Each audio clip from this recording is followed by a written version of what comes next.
Oxford Public School welcomes you. Myself Sandeep Nehra, your history teacher. We are studying about chapter 9, the Industrial Revolution.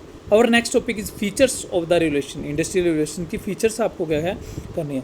तो आपने सुना है कि 1716 से लेकर के 1820 तक क्या है ब्रिटेन के अंदर मेनली इंडस्ट्रियल रेवोल्यूशन आया था। तो काफ़ी इसके रीजंस आपने पढ़े थे लास्ट टॉपिक के अंदर। तो इसके कारण क्या ब्रिटेन के अंदर एक इंडस्ट्रियल स्पेयर्स बन गया था, काफ़ी इन्वेंशन हुई थी। तो इसको क्या है हिस्ट्री के अंदर इंडस्ट्रियल रेवोल्यूशन के नाम से जाना जाता है। इसकी मेन फीचर्स या चीफ फीचर्स हैं। First, the industrial revolution occurred first of all in Britain.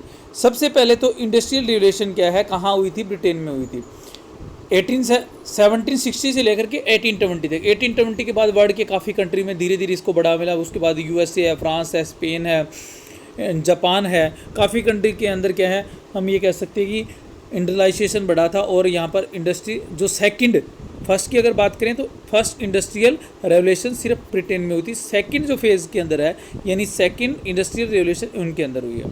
तो Britain had a raw material as well as a market of selling manufacturing. उसकी कई रीजन से आपने पढ़े भी थे। एक तो उसके पास रॉ मटेरियल बहुत ज़्यादा था, दूसरा उसको वो रॉ मटेरियल के बाद अपना जो प्रोडक्शन करता था उसका जो कंप्लीट मटेरियल बन जाता था उसको बेचने के लिए उसके पास कॉलोनीज बहुत ज़्यादा थी। तो all this factor was not available at one time in the मतलब यूरोप के किसी भी मेन, क्योंकि उस टाइम क्या डेवलप के अंदर क्या यूरोपियन कंट्री आते थे। तो यूरोप के किसी कंट्री के पास एक समय में ऐसा नहीं था कि उनके पास क्या हो रॉ मटेरियल भी हो, मैन्युफैक्चरिंग गुड्स भी हो, सेलिंग के लिए भी हो, कॉलोनी वगैरह भी हो। तो इस तरह से क्या है इसकी फर्स्ट फीचर थी कि ये ब्रिटेन में है। सेकंड है इसमें क्या है domestic system was replaced in the factory system. जो पहले क्या होता था सिर्फ प्रोडक्शन किसके लिए करते थे, अपने लिए करते थे, सिर्फ डोमेस्टिक इश्यूज़ के लिए यानी घरेलू व्यवस्था के लिए करते थे। लेकिन अब क्या है बड़े बड़े जो लार्ज सिटी है वो सेटअप हो गए थे, फैक्ट्रियाँ बन गई थी, तो मशीनें वगैरह क्या यूज़ की जाने लगी थी। तो अब क्या है अब डोमेस्टिक सिस्टम को निकाल के कॉमर्शियल सिस्टम स्थापित हो गया। यानी अब प्रोडक्शन किसके लिए हो रहा था, बेचने के लिए हो रहा था मार्केट के अंदर। नेक्स्ट है the industrial revolution was based on the machines that brought astonish progress in the production of the textile industry. इसके अलावा क्या है जो रेवोल्यूशन हुई थी उनका जो बेस थी वो मशीनें थी। इसके अंदर क्या है आपको आगे टॉपिक में भी कराएंगे कि काफ़ी इन्वेंशन इंग्लैंड के अंदर उस टाइम होती है, जिसके कारण क्या है आप देखोगे आयरन के अंदर है, कॉटन के अंदर है, इन सब चीज़ों के अंदर टेक्सटाइल इंडस्ट्री के अंदर है, काफ़ी प्रोडक्शन बढ़ता है। तो मशीन्स बिल्ड बाय मतलब काफ़ी मशीन्स बनाई जाती है हारग्रीव्स के द्वारा, आर्काइट के द्वारा। क्या है मशीनों के अंदर एक तरह से क्या है रिवोल्यूशन क्रांति ला दी जाती है। तो इतनी मशीनें जब बनेगी तो क्या होगा प्रोडक्शन ज़्यादा होगा, प्रोडक्शन ज़्यादा होगा तो इंडस्ट्री ज़्यादा लगेगी, इंडस्ट्री ज़्यादा होगी तो उसके लिए उनको मार्केट ब्रिटेन के पास थी ही। तो उनको क्या है निवेश करने के लिए अपनी कैपिटल को यूज़ करने के लिए क्या है मौका मिल जाता है। तो मीन्स ऑफ ट्रांसपोर्टेशन व development and work in mines was improve. इसके अलावा उसमें क्या है ट्रांसपोर्टेशन भी काफ़ी डेवलपमेंट हुआ किसके अंदर, ब्रिटेन के अंदर। और नई नई क्या है माइंस भी बनने लगी जिससे क्या रॉ मटेरियल को निकाला जा सके। तो हम ये कह सकते हैं कि इसकी चीफ मिसेज थी उसकी। नेक्स्ट है था ब्रिटिश इकोनॉमी की shifted from agriculture to industry. इससे पहले क्या एग्रीकल्चर रिवोल्यूशन हुई थी। एग्रीकल्चर रिवोल्यूशन वैसे टॉपिक में नहीं है, मैं आपको टीच करवा सकता हूँ एग्रीकल्चर रिवोल्यूशन के बारे में। तो औद्योगिक क्रांति हुई थी, मतलब गेहूं का प्रोडक्शन बहुत ज़्यादा बढ़ गया था इंग्लैंड के अंदर। तो अब क्या है एग्रीकल्चर से जो इकोनॉमी की है ब्रिटिश, क्योंकि एग्रीकल्चर उससे ज़्यादा बढ़ ही नहीं सकती थी, कम होने की कगार के ऊपर थी। तो अब क्या इंडस्ट्री के अंदर क्या आना जरूरी था, रिवोल्यूशन आना जरूरी था। तो पीसेंट बिकेम मिल्स वर्कर। तो ज़्यादातर किसान क्या बन गए इसके अंदर मिल वगैरह के अंदर वर्कर बन गए, क्योंकि जो एग्रीकल्चर में भी काफ़ी मशीन्स आने के कारण उनका क्या है समाप्त हो जाता है वर्क वगैरह। आपने 10th के अंदर एक चैप्टर है जिसके अंदर थ्रेसिंग मशीन वगैरह आते हैं इंग्लैंड के अंदर। उसमें क्या एक रिवोल्ट भी होता है, विद्रोह भी होता है और उन थ्रेसिंग मशीन को जलाया भी जाता है। तो वो यही था कि उनको काम नहीं मिल रहा था। अब क्या इंडस्ट्री रेवोल्यूशन आने के कारण उनसे वो सभी मिल वर्कर्स बन जाते हैं। तो ये भी क्या है इसकी एक फीचर्स है। नेक्स्ट है the industrial revolution dictated the workers condition. जो इंडस्ट्रियल रिवोल्यूशन हुई थी उसमें क्या है जो मजदूर थे, वर्कर्स थे, उनकी कंडीशन काफ़ी वीक हो जाती है। यहाँ पर क्या है जो इंग्लैंड के लोग थे, ब्रिटेन थे, वो काफ़ी देशों से स्लेव से पकड़ करके ले आते हैं, स्लेव ट्रेड को बढ़ावा मिलता है, उनसे 15 to 18 हावर्स काम लिया जाता है, बल्कि उनको क्या है काफ़ी बड़ी बड़ी डिजीज़ हो जाती है, एपिडेमिक्स हो जाती हैं। तो ये हम ये कह सकते हैं कि जो वर्कर्स थे इनके अंदर कॉलोनीज़ के अंदर जो वर्कर्स लगाए जाते थे उनकी कंडीशन बिल्कुल बेकार थी।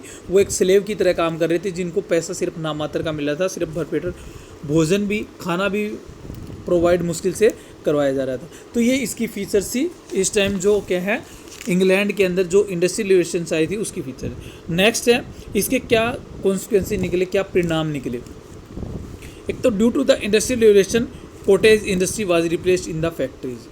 तो इसके कारण क्या है, जो उद्योग पहले घरों में चलाए जाते थे, छोटे छोटे उद्योग चलाए जाते थे, उनका स्थान किसने ले लिया, फैक्ट्री ने ले लिया। तो as a result people who run small industry क्या थी, होम के ऊपर बनाई जाती थी, वो खत्म हो गई। Had to shoot down their industry and work to wages of the factory. अब क्या है, वो लोग जो घरों में काम करते थे, जैसे कि कपड़े बुनने का है, इस तरह का, वो छोटे छोटे उद्योग वगैरह उन्होंने बंद कर दिए और बड़े कारखानों में उन्होंने मजदूरी करना स्टार्ट कर दिया। बिफोर द इंडस्ट्रियल रेवोल्यूशन, इस रेवोल्यूशन के बाद most of the villager were depend on agriculture, कि गांव के ज़्यादातर लोग पहले क्या करते थे, स्मॉल इंडस्ट्री में काम करते थे, वो अब सारे के सारे एग्रीकल्चर पे डिपेंड हो गए, या वो शहरों की तरफ किस में, वर्कर्स के लिए चले गए। तो often all of the needs of the people were fulfilled in the village, but now cities became the centre of economic life and village peasants left village and settle in city.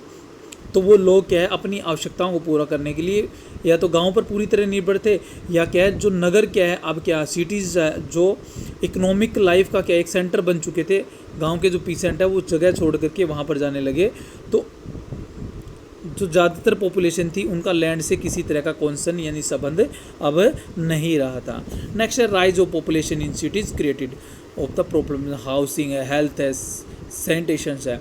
तो अगर क्या है लोग आएंगे ज़्यादा से ज़्यादा city में तो पॉपुलेशन बढ़ेगी सिटी की, जिसके कारण काफ़ी प्रॉब्लम आई, हाउसिंग की यानी घरों की, आवास की प्रॉब्लम आई, हेल्थ की प्रॉब्लम आई, स्वच्छता है यानी सैनिटेशन यानी गंदी बस्तियाँ वगैरह बनने लगी। तो इस तरह की क्या है प्रॉब्लम्स क्या है फेस करनी पड़ी थी इंडस्ट्रियल रेवोल्यूशन के कारण। नेक्स्ट है the industrial revolution greatly increase production. इसके अलावा इसमें फ़ायदा जो था यही था कि इसके अंदर प्रोडक्शन है वो बहुत बड़ी मात्रा के अंदर इंक्रीज हुआ, और a result of such goods were available at the cheaper rates. अब क्या जो सामान जो पहले काफ़ी महंगा मिलता था वो क्या काफ़ी चीपर रेट्स के ऊपर मिलने लगा, यानी काफ़ी सस्ते दामों के ऊपर मिलने लगा था। इसके कारण जो घरों के अंदर सामान बना रहे थे वो काफ़ी महंगा होने के कारण उनका किसी तरह से कंपटीशन नहीं कर पाए, उनको क्या है ख़त्म कर दिया गया। तो ये कह सकते हैं कि इससे लोगों को जो पब्लिक को सामान मिल रहा था वो काफ़ी चीप रेट्स पर मिलने लगा। नेक्स्ट है worker had to work continuously for a longer hour to in polluted environment in factory and were paid lower wages. इसका एक परिणाम ये भी निकला कि जो वर्कर्स काम कर रहे थे इसके अंदर, एक तो वहाँ का इन्वायरमेंट पोल्यूटेड होता रहा फैक्ट्री वगैरह के कारण, क्योंकि कोई साफ़ सफाई भी नहीं वहाँ पर नहीं थी, वहाँ से धुआं वगैरह जो निकल रहा था, इन्वायरमेंट पोल्यूटेड हो रहा था, उसके अंदर काम कर रहे थे। एंड वर पेड लोअर, और उनको वेजेस है वो भी बिल्कुल कम दी जा रही थी, क्योंकि वो ज़्यादातर कॉलोनीज से पकड़ के लाए गए थे। तो इसका क्या परिणाम निकला कि उनकी जो हेल्थ कंडीशन थी धीरे धीरे बिल्कुल ख़त्म हो जाती है, बिल्कुल रोस्ट हो जाती है, मतलब एक तरह से सोचनी हो जाती है कि वो बिल्कुल जल्दी ही यानी 5 या 10 साल काम करने के बाद क्या है वो बीमार हो जाती है। Due to the industrial revolution all profit went to the capitalist और इंडस्ट्रियल। तो इस क्रांति के कारण, इंडस्ट्रियल रेवोल्यूशन के कारण जो बेनिफिट हो रहा था, प्रॉफिट हो रहा था, वो सारा का सारा किसको जा रहा था, बड़े बड़े पूंजीपति को, जो इंडस्ट्री लगा रहे थे उनको जा रहा था, यानी वर्कर्स को इसका कोई फ़ायदा नहीं था। वर्कर्स को सिर्फ क्या अपनी मिनिमम मजदूरी के अंदर ही काम चलाना पड़ा था। तो इसका रिजल्ट ये हुआ था कैपिटलिज्म क्या है बहुत बड़ी मात्रा में क्या बढ़ने लगा था, कैपिटलिज्म इसके अंदर उसको स्ट्रेंथ मिली थी। The industrial revolution later lead to the development of the colonialism, imperialism and socialism.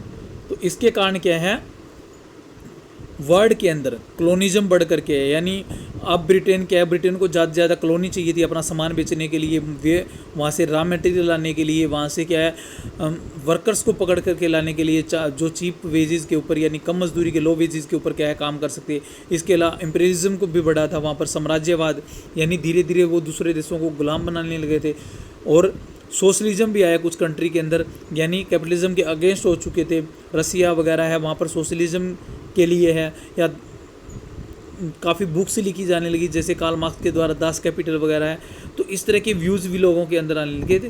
तो ये इसके क्या है काफ़ी परिणाम थे ये जो हमने पढ़े। तो ये इसका टॉपिक था। नेक्स्ट टॉपिक में हम इसके जो हमारा सोशल और इकोनॉमिक सोसाइटी है उसके ऊपर क्या इफ़ेक्ट पड़े उसके बारे में पढ़ेंगे। Okay, thank you.